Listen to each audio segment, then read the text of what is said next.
본문 말씀을 가지고 영광과 고난이라는 제목으로 함께 말씀을 나누기를 원합니다. 하나님의 말씀을 따르지 않고 순종하지 않았던 이스라엘 백성들은 하나님의 심판을 받아야 했습니다. 심판의 결과로서 바벨론에서 70년이라는 시간 동안 포로 생활을 해야 했습니다. 만약 이 심판에서 하나님께서 이스라엘 백성들을 사랑하지 않았더라면 그대로 이스라엘은 모든 것이 다 끝이 났을 것입니다.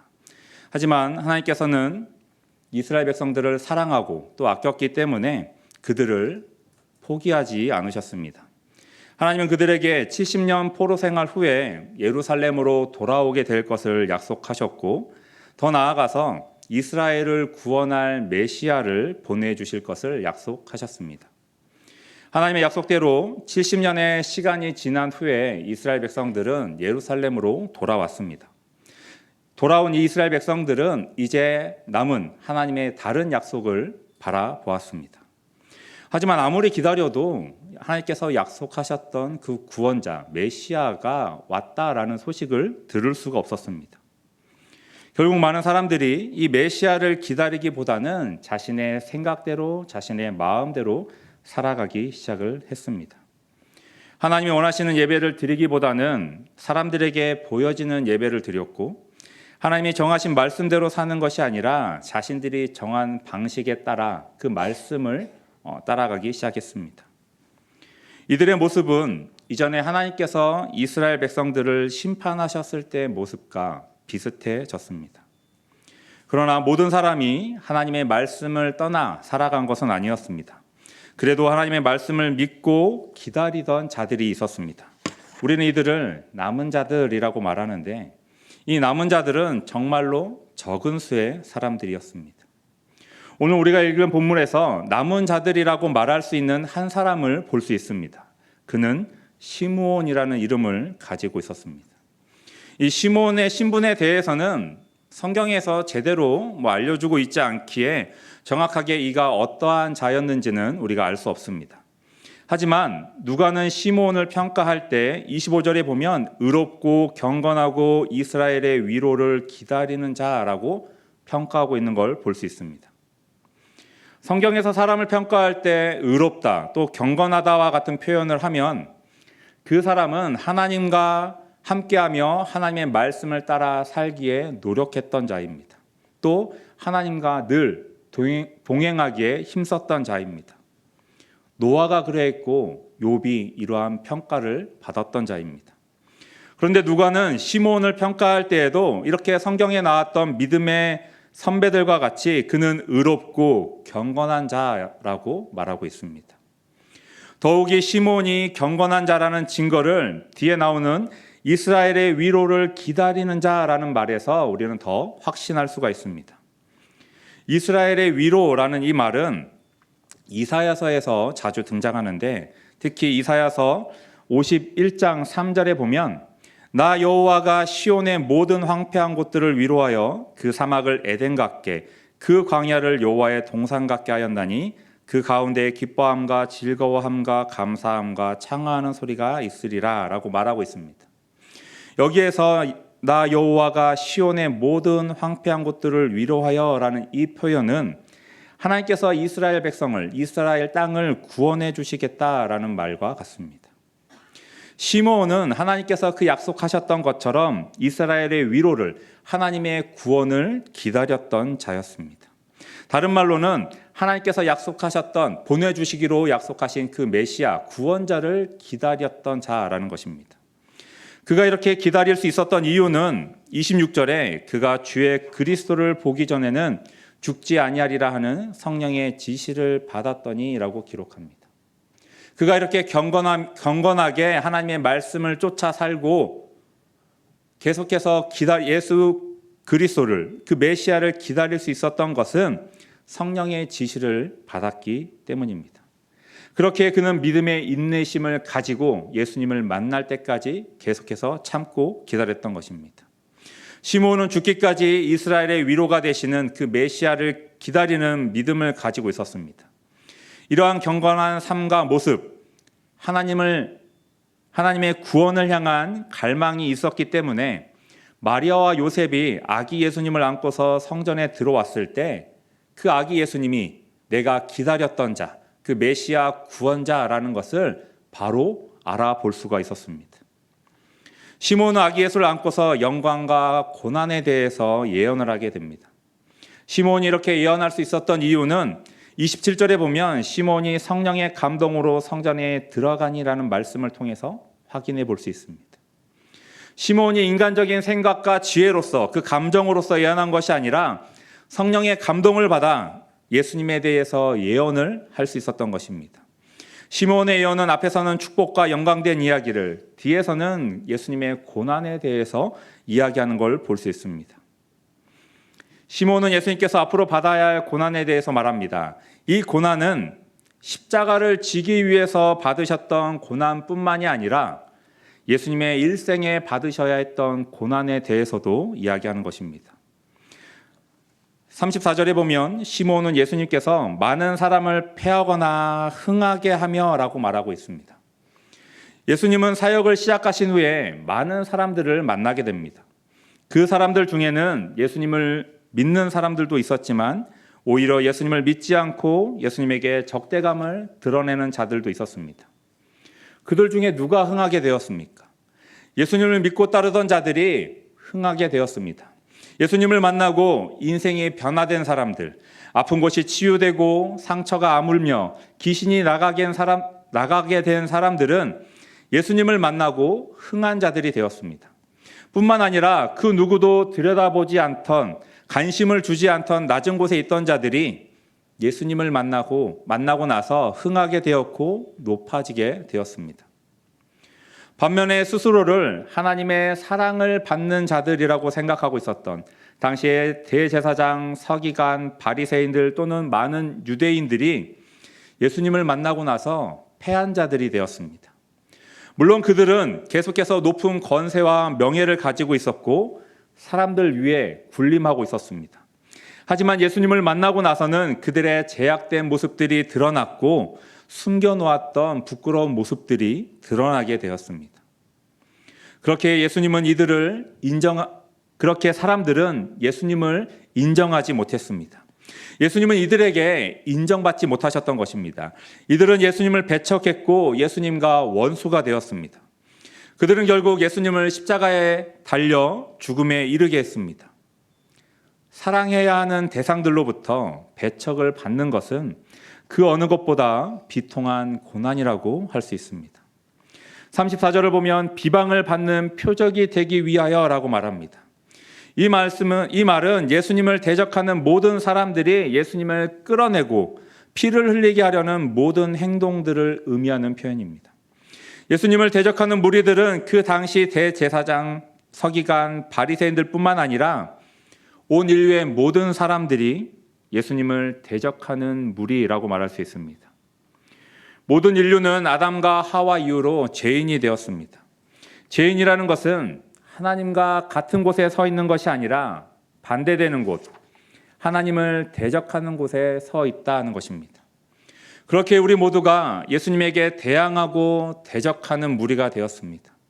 온 세계의 모든 사람들이 예수님을 끌어내리고 피를 흘리게 하기 위해서 노력하고 있다는 말입니다. 하지만 중요한 것은 예수님께서 모든 인류의 비방을 받는 표적이 되기 위해서 오히려 세움을 받으셨다라는 것입니다. 이 일은 예수님밖에는 감당할 수가 없습니다.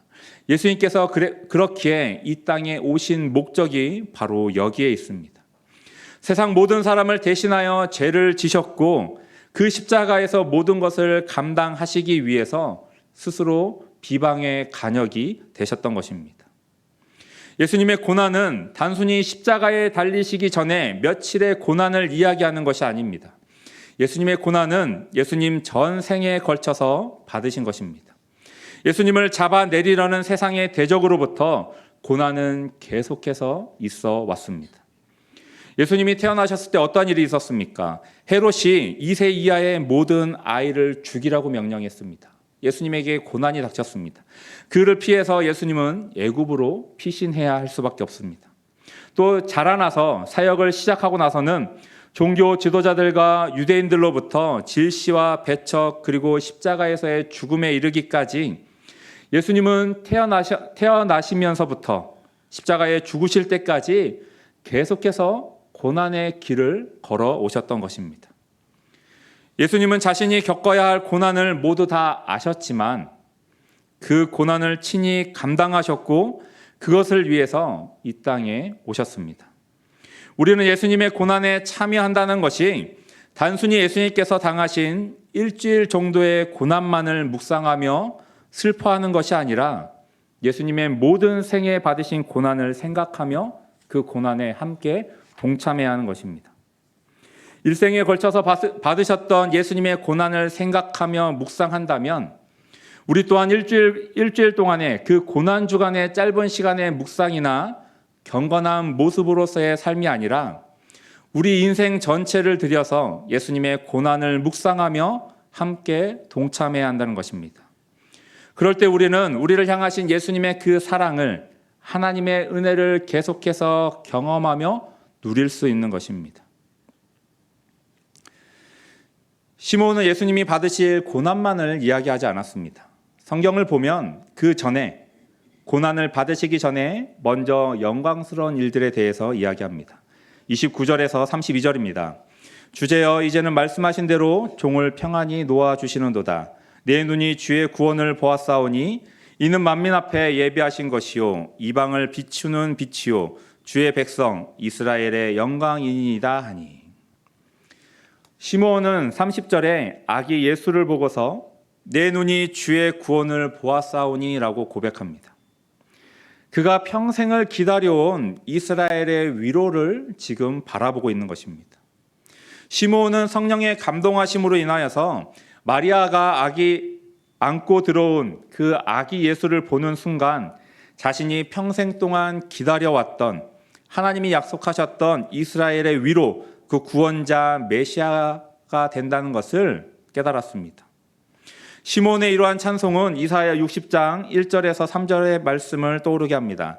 일어나라 빛을 발하라 이는 내 빛이 이르렀고 여호와의 영광이 내 위에 임하였음이니라. 보라 어둠이 땅을 덮을 것이며 캄캄함이 만민을 가리려니와 오직 여호와께서 내 위에 임하실 것이며 그의 영광이 내 위에 나타나리니 나라들은 내 빛으로 왕들은 비치는 내 광명으로 나아오리라. 이사야는 어두운 이스라엘에, 희망이 없는 이스라엘에 빛을 비추어 주시며 희망을 주시는 영광이 임하실 것을 말하고 있는데 시므온이 이와 같은 표현을 성전에 들어오는 아기 예수를 보고서 지금 고백하고 있는 것입니다. 시므온의 고백처럼 예수님께서는 구원자로서 이 땅에 오셨습니다. 어둠이 가득한 이 땅에 빛을 주시기 위해서 내려오셨습니다. 죄악이 가득한 이 땅에, 죽음밖에 남아있지 않은 이 땅에 생명을 주시기 위해, 우리를 구원해 주시기에 오셨습니다. 시므온은 끝까지 하나님의 말씀을 믿고서 기다렸습니다. 하나님께서 보내주시겠다고 약속한 메시아를 평생에 걸쳐서 기다려왔습니다. 그리고 이제 그 하나님의 약속이 실현된 것을 목격했습니다. 하나님께서는 하나님의 말씀을 믿고 자신의 약속을 기다리는 자에게는 반드시 그 약속이 이루어 주심을 우리가 바라볼 수 있습니다.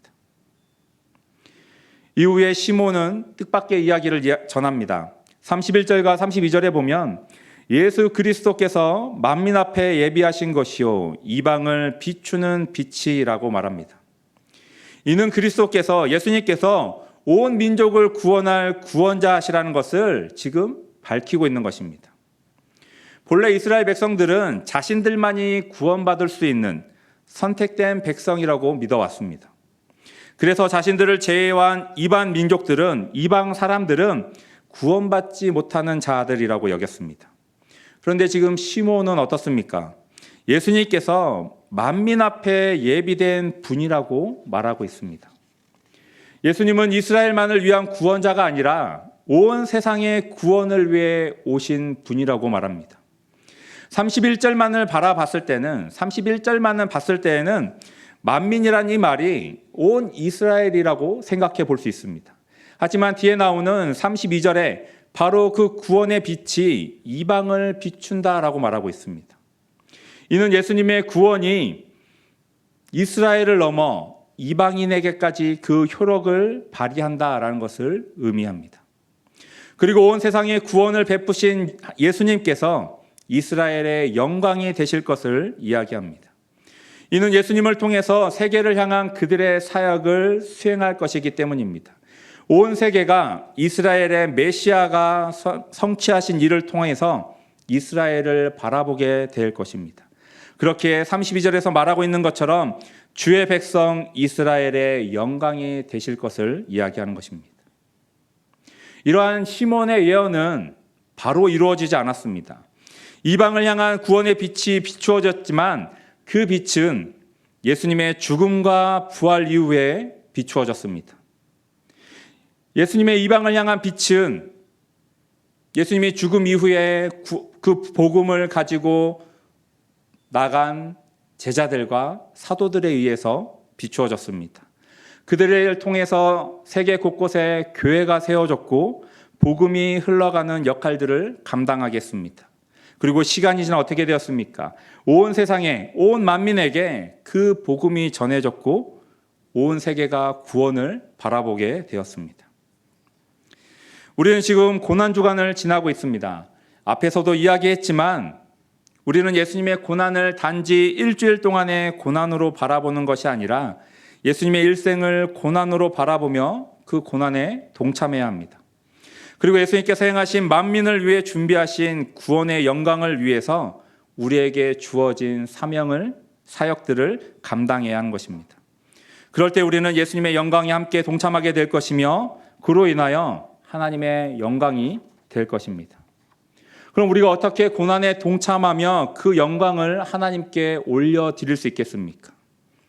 우리가 예수님의 증인된 삶을 살아감을 통하여서 우리는 예수님의 그 고난에 함께 동참할 수 있고 하나님께 영광을 올려드릴 수 있는 것입니다. 아직도 이 세상은 예수님을 미워하고 예수님을 대적하고 있습니다. 이런 세상 속에서 우리가 예수님을 증거하는, 예수님을 나타내는 증인이 된다는 것은 우리도 세상의 대적이 되며 세상의 원수가 된다는 것을 의미합니다. 그리고 이것은 우리도 예수님께서 세상으로부터 받으셨던 그 고난을 함께 겪게 된다는 것을 의미하는 것입니다. 우리가 세상에 나아가 복음을 전할 때 우리가 어떠한 일들을 당하고 있습니까? 세상은 절대로 우리를 환영하지 않습니다. 복음을 증거하는, 말씀을 따라 살려 하는 우리를 대적하고 우리를 핍박합니다. 그 고난에 우리는 기꺼이 동참해야 하는 것입니다. 하지만 우리가 그 고난을 이겨내고 그 핍박을 이겨내고 계속된 증인의 삶을 살아갈 때 어두운 이 세상 가운데 우리는 예수 그리스도의 빛을 비춰낼 수 있을 것이며 제약된 이 세상 가운데 그리스도의 향기를, 그리스도의 편지를 나타내는 자들이 될 것입니다. 그리고 그러한 모습을 통하여서 우리는 하나님의 영광을 드러나게 할 것입니다. 내가 들었던 복음의 증인이 되시는 저희 성도님들이 되시길 바랍니다. 그 증인의 모습으로 예수님의 고난과 영광에 함께 동참하시기에 힘쓰시는 저희 성도님들이 되시길 바랍니다. 세상이 우리를 어떻게 바라보든지 우리를 어떻게 대하든지 간에 우리는 행복한 교회는 예수님의 그 복음의 증인이 되며 그것을 전하는 사명이 나에게 있음을 기억하셔서 온전히 그러한 증인된 삶을 살아가심으로 온전히 하나님의 영광이 되며 또 하나님의 기쁨에 함께 동참하시는 저희 성도님들이 되시길 바랍니다. 또한 그러한 마음을 가지고 이 고난주간을 보내시며 또 고난주간뿐만이 아니라 우리의 일평생을 함께 나아가시는 저희 성도님들이 되시길 바랍니다.